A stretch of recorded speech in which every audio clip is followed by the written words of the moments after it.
নতুন রাজনৈতিক বন্দোবস্তের দাবি থেকে আমরা বাংলাদেশে আমাদের রাজনৈতিক যাত্রা শুরু করলেও জুলাই সনদের মধ্য দিয়ে সম্পূর্ণভাবে নতুন রাজনৈতিক বন্দোবস্ত উন্নত না হলেও বাংলাদেশের শাসনতান্ত্রিক কাঠামোতে গুণগত মৌলিক অনেকগুলো জায়গাতেই পরিবর্তন অর্জন করতে পেরেছে, যেটাকে আমরা সাধুবাদ জানাই।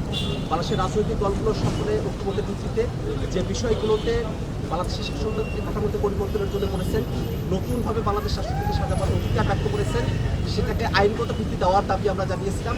সে ব্যাপারে রাজনৈতিক দল হয়েছে, সেটাকেও আমরা একটা বড় অর্জন হিসেবে মনে করি।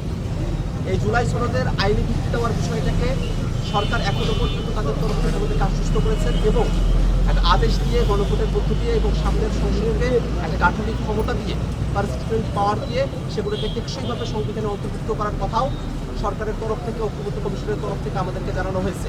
এমত অবস্থায় জুলাই সনদের যতটুকু অর্জন, সে অর্জনগুলোকে ধারণ করতে সামনে জুলাই সনদ স্বাক্ষর অনুষ্ঠানে জাতীয় নাগরিক পার্টি এনসিপি আমরা অংশগ্রহণ করব।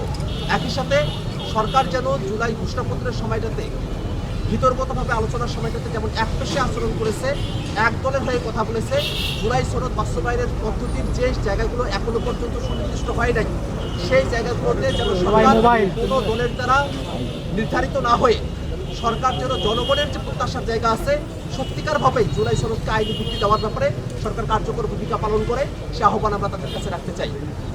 জাতীয় নাগরিক পার্টি এনসিপি আমরা আমাদের সাংগঠনিক কলেবর ভিত্তিতে কাজ করছি। আমরা আমাদের সক্রিয়তা, আমরা আমাদের স্বাতন্ত্র্য রক্ষা করে সারা দেশব্যাপী আমরা খুব অল্প সময়ের মধ্যে আমাদের কার্যক্রম বিস্তৃত করতে সক্ষম হয়েছি। এত অল্প সময়ের মধ্যে নির্বাচনে উপযোগী হওয়ার জন্য নিবন্ধনের শর্ত পূরণ করার ক্ষেত্রে অন্য কোনো দল এতটা দ্রুতগতিতে অগ্রসর হতে পেরেছে বলে আমাদের জানা নাই। সে জায়গায় জাতীয় নাগরিক পার্টি এনসিপির সদস্যরা তারা অক্লান্ত পরিশ্রম করে জাতীয় নাগরিক পার্টির নিবন্ধনের জন্য তারা কাজ করেছেন এবং আমরা নিবন্ধনের আমরা দ্বার প্রান্তে পৌঁছে গেছি। এমত অবস্থায় সামনের যে নির্বাচন, সেই নির্বাচনে এখনো পর্যন্ত জাতীয় নাগরিক পার্টি কোনো দলের সঙ্গে জোটের ব্যাপারে আমরা আলাপ আলোচনা করি নাই, কিন্তু আমরা মনে করি যে বাংলাদেশে জাতীয় স্বার্থকে রক্ষার জন্য, বাংলাদেশের মানুষের স্বার্থকে রক্ষা করার জন্য যদি কারোর সঙ্গে জোটের প্রয়োজনীয়তার জায়গা তৈরি হয় আদর্শিক মিলের জায়গা থেকে, একই সাথে বাংলাদেশের প্রয়োজনকে বিবেচনায় রেখে আমরা সেই ধরনের জোটের ব্যাপারে এখনো পর্যন্ত অপেক্ষা করেছি। বলা হচ্ছে কিছুক্ষণ আগে আসিফ নজরুল স্যারও একটা বক্তব্য দিয়েছে। আসলে এই সেফ এক্সিট নিয়ে আপনারা কি ভাবছেন, বা যারা যেতে চাচ্ছেন সেফ এক্সিট চাচ্ছেন, এই বিষয়টাতে আপনাদের মন্তব্য জানতে চাই।